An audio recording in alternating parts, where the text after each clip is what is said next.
সস্ত্রীক নিমন্ত্রিত। সন্ধ্যা ৭টার মধ্যে বেরিয়ে যাওয়ার কথা। এখন ৭টা ২৫, অথচ এখনো তৈরি হয়ে উঠতে পারেনি মল্লিকা। রজত তাড়া দিচ্ছে, কিন্তু মল্লিকার কোনো হেলদোল নেই। ভেতর থেকে মাঝে মাঝে শুধু বলে চলেছে, এই তো হয়ে গেছে। এই করে আরো মিনিট ৫ পেরোনোর পর সুসজ্জিতা মল্লিকা বেরিয়ে এলো। কায়দা করে শাড়ির আঁচলটা ধরে বলল, শাড়িটা পরে কেমন লাগছে আমায় বলো তো। এতটা দেরি করার জন্য মনে মনে রেগেছিল রজত। তবু বেরোনোর সময় আর বকাবকি করতে ইচ্ছে করলো না। আলতো হেসে বলল, বেশ ভালোই লাগছে। মুচকি হাসলো মল্লিকা। শাড়িটা কার জানো? জুতোর ফিতে বাঁধতে বাঁধতে রজত বলল, কার আবার? তোমারই। নিশ্চয়ই বাবা কোনো সময় দিয়েছিলেন। মোটেই না। এমন ব্ল্যাক আর সি গ্রিন কম্বিনেশনের কোনো শাড়ি আমার আছে নাকি? এটা দীপিকাদির শাড়ি।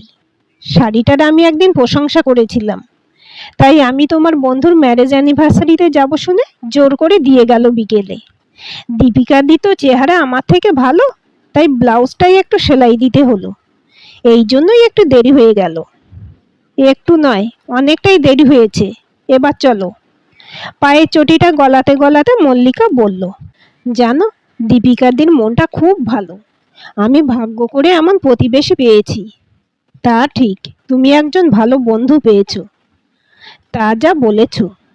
ট্যাক্সিতে উঠেও দীপিকাদির প্রশংসাই করে চলেছে মল্লিকা। ইচ্ছা না থাকলেও শুনতে হচ্ছে রজতকে। আসলে ভদ্রমহিলা মল্লিকার সঙ্গে খুবই ভালো ব্যবহার করেন। পাশাপাশি বাড়ি, শুক্তো বা কচু শাকের মতো পদ রেঁধে দিয়ে যান মাঝে মাঝে। মল্লিকাও শুধু নিয়ে থাকে না, কোনোদিন নবরত্ন, কোনোদিন বা দই ফুলকপি করে দিয়ে আসে। এতদিন এসবই চলছিল, এখন আবার শাড়ি পরতে দেওয়া শুরু হলো। যাই হোক, এই নিয়ে মাথা ব্যথা না করাই ভালো রজতের। বরং একটা কথা ভেবে ভালো লাগছে, রোজ দীপিকা বৌদির সঙ্গে গল্প করে মল্লিকার কিছুটা সময় অন্তত কেটে যায়। তা না হলে হয়তো নিঃসঙ্গ লাগতো ওর। দেখতে দেখতে প্রায় ২ বছর হতে চলল মল্লিকার বিয়ে হয়েছে। হনিমুনে দার্জিলিং যাওয়ার পর আর কোথাও তেমন বেড়াতে যাওয়া হয়নি ওর। হঠাৎ করে প্রস্তাবটা রাখলেন দীপিকাদি।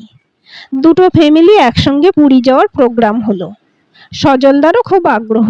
রজতও ভেবে দেখল, এখনো কোনো বাচ্চা না নেওয়ায় ওরা ঝাড়া হাত পা। এখন ঘুরে এলে মন্দ হবে না। তাছাড়া শুধু দুজনে যাওয়া থেকে একসাথে দুটো ফ্যামিলি গেলে ভালোই লাগবে। সবাইকার আগ্রহে তাড়াতাড়ি রিজার্ভেশন করা হয়ে গেল। দেখতে দেখতে ১.৫ মাস পেরিয়ে গেল। লাগেজ গুছিয়ে বেরিয়ে পড়ল ওরা। দীপিকা ও সজল বসুর ২ ছেলে, রনি আর বনি। দুজনের সঙ্গে বেশ ভাব মল্লিকার।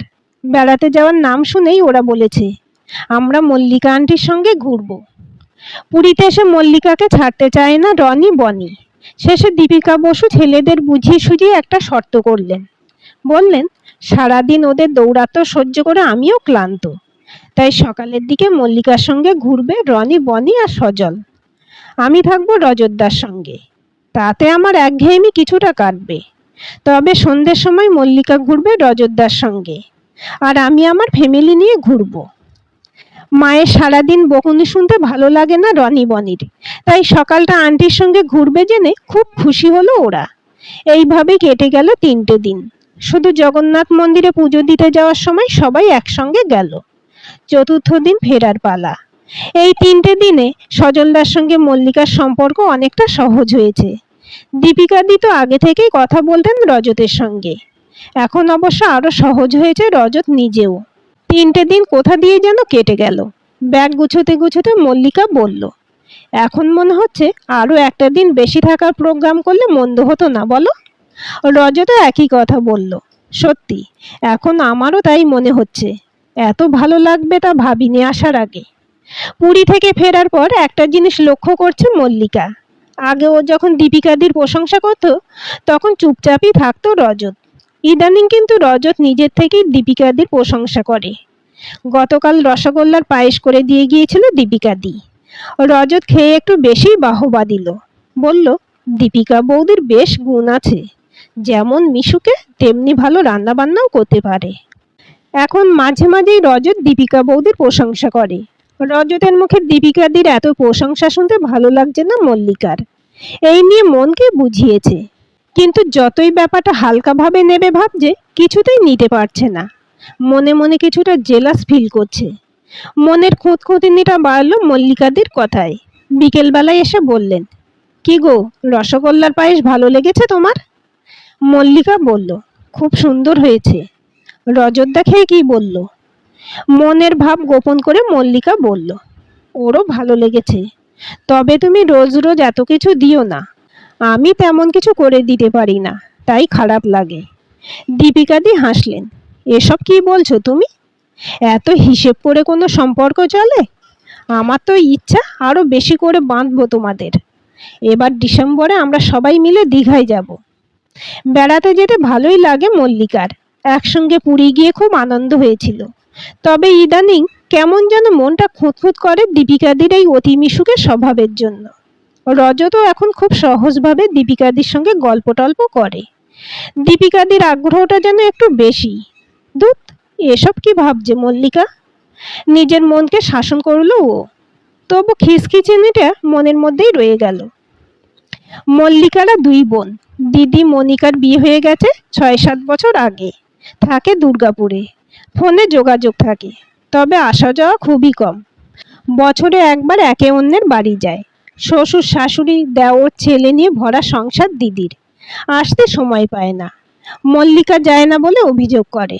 তবে ওরও যাওয়া হয়ে ওঠে না রজতের ছুটির অভাবে। ডিসেম্বরে একবার করে যায়। পুজোর সময় আসে দিদি।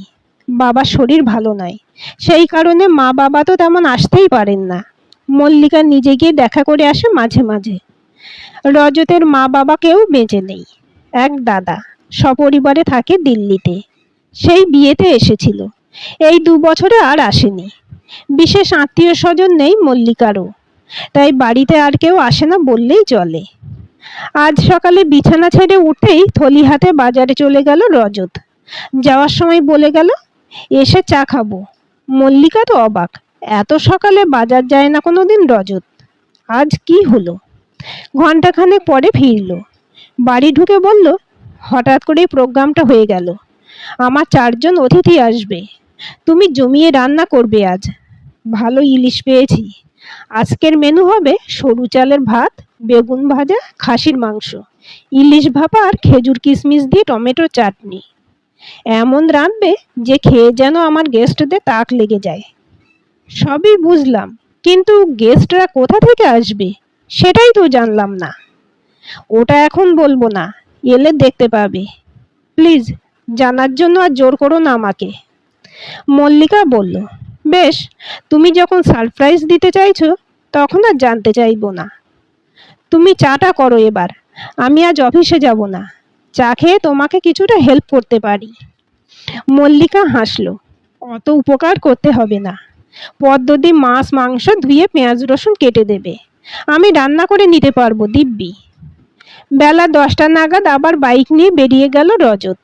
বলল, আমি আধ ঘন্টার মধ্যে ফিরে আসছি।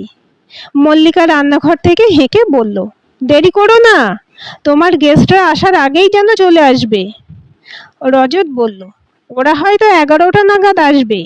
আমি তার অনেক আগেই চলে আসব। সত্যি, আধ ঘন্টা পরই ফিরে এলো রজত। মল্লিকা রান্নায় ব্যস্ত। ঘর মুছতে মুছতে উঠে দরজা খুলে দিল পদ্ম। রজত দুটো শপিং ব্যাগ নিয়ে ঢুকে পড়তে যাচ্ছিল ঘরে। ঠিক সেই সময় রান্নাঘর থেকে বেরিয়ে এলো মল্লিকা। রজতের হাতে পোশাকের প্যাকেট দেখে অবাক হলো। কি ব্যাপার গো, তোমার গেস্টদের জন্য গিফট নাকি? গেস্টরা মনে হচ্ছে খুবই স্পেশাল। রজত হাসলো, তা বলতে পারো, অন্তত আজকের জন্য ভেরি স্পেশাল। মল্লিকা আর কোনো কথা না বাড়িয়ে রান্নাঘরে ঢুকে গেল। বেলা 11টা নাগাদ কলিং বেল বেজে উঠতেই দরজা খুলতে ছুটে গেল রজত। কিন্তু এ কি দেখছে মল্লিকা? হাতে দুটো শপিং ব্যাগ আর মিষ্টির প্যাকেট নিয়ে বাড়িতে ঢুকলো দীপিকাদি, সজলদা, রনি আর বনি। দীপিকাদি রান্নাঘরে ঢুকে মল্লিকার হাত ধরে টান দিল, রান্নাটা এখন রাখো, আগে আমার একটা সমস্যার সমাধান করো। মল্লিকা বলল, কি সমস্যা দীপিকাদি? আজ রাখি পূর্ণিমা, সেটা জানো? মল্লিকা মাথা নাড়ল। আসলে আমার কোনো ভাই না থাকার জন্য দিনটাও তো মনে থাকে না। সে কি রজতদা বলেনি তোমাকে কেন আমাদের নেমন্তন্ন করেছে আজ? মল্লিকা আবার মাথা নাড়ল। এবার থেকে আর দিনটা ভুলবে না তুমি। যাই হোক, এবার আমার সমস্যাটা বলি। রজতদা আমাকে বোন করবে বলে ভেবেছে। এদিকে বার্থ সার্টিফিকেট অনুযায়ী আমি রজতদা থেকে 2 মাসের বড়। তাহলে আমি কি করে বোন হই? আমি দিদি হব। আর আজ থেকে ওকে নাম ধরে ডাকবো বলে ভেবেছি। কি ঠিক ভাবিনি? মুহূর্তে চরম প্রশান্তিতে ভরে গেল মল্লিকার মন। এত বড় একটা চমক যে ওর জন্য অপেক্ষা করছিল তা ও কল্পনাও করেনি। ও হাসতে হাসতে বলল, ওটা তোমাদের ভাই বোনের ব্যাপার, তবে নিয়ম মেনে ধরলে তুমি দিদিই হবে। দীপিকাদি লাফিয়ে উঠল, এই তো আমার সাপোর্টার পেয়ে গেছি। আরে, তোমার তো অসুবিধা নেই, তুমি রাখি পড়ালেও তোমার সজলদার দাদাই থাকবে। তবে তোমাকে বোন হিসেবে পাবে বলে খুব এক্সাইটেড তোমার সজলদা। মল্লিকা ছুটে এলো রজতের কাছে, ফিসফিস করে বলল, আমার জন্য রাখি এনেছো তুমি?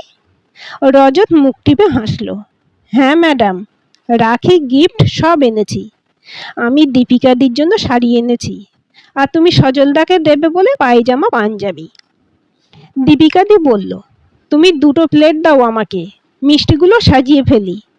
আগে রাখি পরানো হয়ে যাক, তারপর না হয় দুজনে মিলে রান্না সেরে ফেলবো। মল্লিকা হাসতে হাসতে বলল, রান্না যা বাকি আছে আমি সেরে ফেলবো, সেখানে আমার ননদিনীকে আর হাত দিতে হবে না। দীপিকা বসু হো হো করে হেসে উঠল। সজল বসুর হাতে রাখি পরিয়ে মল্লিকা বলল, আজ থেকে আমি আর আপনাকে সজলদা আর আপনি বলবো না, দাদা ভাই বলবো, আর তুমি বলে ডাকবো, কেমন? সজলদা বললেন, এতে আমি ভীষণ খুশি হব। দীপিকা বললেন, আমি তো ঠিক করেই নিয়েছি যে এবার থেকে রজতকে আমি নাম ধরেই ডাকবো, আর ও আমাকে দিদি ভাই বলবে। দিদি ভাই ডাকটা শুনতে আমার ভীষণ ভালো লাগে। রজত বলল, ঠিক আছে, তাই হবে। আমারও তো কোনো বোন বা দিদি নেই, আজ থেকে দিদি ভাই পেলাম। রনি বনির উপস্থিতিতে হইচই করে কেটে গেল সারাটা দিন। সন্ধ্যের সময় বাড়ি গেলেন দীপিকাদিরা। যাওয়ার সময় দীপিকাদি বললেন, এরপর ভাইফোঁটার অনুষ্ঠানটা হবে আমাদের বাড়িতে, আর পরে রাখির দিন আবার তোমাদের বাড়ি। এইভাবে চলবে প্রতি বছর। রজত বলল, সেটা বেশ ভালো হবে দিদি ভাই। সারাদিনের হই হুল্লোড়ের পর ওরা চলে যেতে বাড়িটা বেশ ফাঁকা ফাঁকা লাগছে। রজত এমন একটা দিন উপহার দেওয়ায় ভীষণ খুশি মল্লিকা। ওর চোখে মুখে উচ্ছ্বাস উপচে পড়ছে। রজত মল্লিকার হাতটা টেনে নিয়ে বলল, কেমন চমকটা দিলাম আজ? মল্লিকা আবেগতাড়িত গলায় বলল, সত্যি, আজ তুমি যে সারপ্রাইজ গিফটটা দিলে আমাকে, সেটা আমার জীবনের সেরা সারপ্রাইজ গিফট। আমি এর জন্য তোমার কাছে কৃতজ্ঞ। রজত বুকের মধ্যে মল্লিকাকে টেনে নিয়ে বলল, তাহলে আমারও তো গিফট চাই, এক্ষুনি একটা। মিষ্টি হেসে রজতের গালে ঠোঁট ছোঁয়ালো মল্লিকা।